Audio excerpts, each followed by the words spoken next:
বিকেলে চায়ের সঙ্গে কিংবা সাদা পোলাওয়ের সঙ্গে জাস্ট ফাটাফাটি। আসসালামু আলাইকুম। আজকে নিয়ে এসেছি আমি ডিম পেঁয়াজের পাকোড়া। তার জন্য প্রথমেই আমি 1 কাপ পেঁয়াজ কুচি নিয়েছি এবং 5 থেকে 6টি কাঁচামরিচ কুচি নিয়েছি। এবার আমি দিয়ে দিচ্ছি এখানে 4 টেবিল চামচ কর্নফ্লাওয়ার,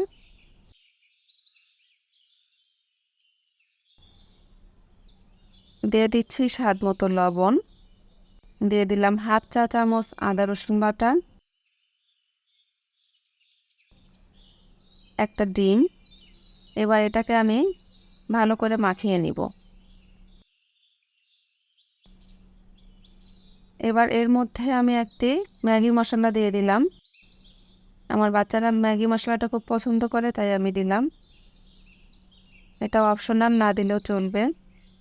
এবার আবার একটু ভালো করে মাখিয়ে নিলাম। আমার মাখানো কমপ্লিট।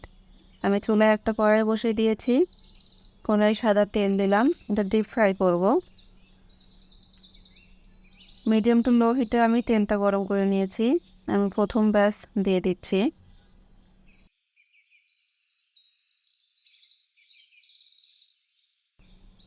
একটু ব্রাউনিশ কালার হয়ে গেলে তারপর আমি এটা উল্টিয়ে দিচ্ছি। আমার ভিডিওটি যদি ভালো লেগে থাকে আপনাদের, অবশ্যই লাইক, কমেন্ট, শেয়ার করবেন প্লিজ।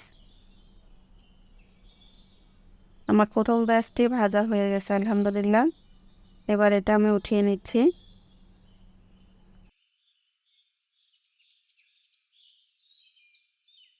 আবারও দ্বিতীয় ব্যাচটি দিচ্ছি আমি।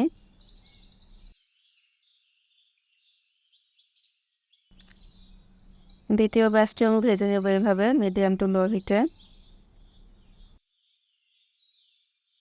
পাকোড়াগুলো অনেক মুচমুচে হয়, খেতে অনেক ভালো লাগে। আলহামদুলিল্লাহ আমার পাকোড়াটা রেডি হয়ে গেছে। আমি এখানে অর্ধেকটা ভেজেছি, বাকি অর্ধেকটা রেখে দিয়েছি। এবার দিয়ে দিচ্ছি উপরে চাট মশলা এবং শসা কুচি। আমার এটা শসা কুচিতে ভালো লাগে, আপনারা চাটনি বা সস দিয়ে খেতে পারেন। দেখেন কতটা মশমশা হয়েছে মাশাআল্লাহ। এবং ভিতরটা আলহামদুলিল্লাহ অনেক সুন্দর হয়েছে। দেখেন একটু কাঁচা নেই, সুন্দর হয়েছে ভাজাটা। একবার সবাই ট্রাই করে দেখবেন কেমন হয়েছে এবং কমেন্টে জানাবেন। আজকের মতো এখানে রাখছি। আল্লাহ হাফেজ। আসসালামু আলাইকুম।